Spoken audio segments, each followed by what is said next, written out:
You can change the color schemes displayed in all documents and Smart Tabs in Docs Plus. In the Options ribbon tab, click Accessibility. Open the Display tab, and here you see there are two sections in which we can effect change: the Document and the Smart tab. The upper section, or Document section, enables you to change the display of the document.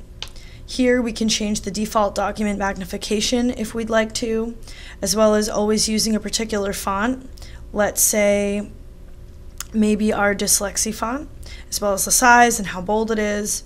And we can also change the color scheme as well.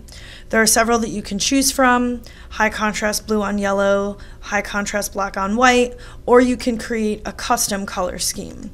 And then I could go in here and do different colors for my document and my font color as well.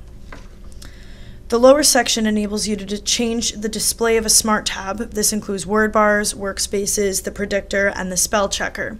And here you can also change the color scheme, as well as always using a particular font, let's say the Dyslexie font again. When I click OK, you'll see that my changes will automatically appear for me. I have my Dyslexie font being used both in the Smart tab, or the word bar, and then also in my document, and then my custom color scheme has also been uploaded here as well.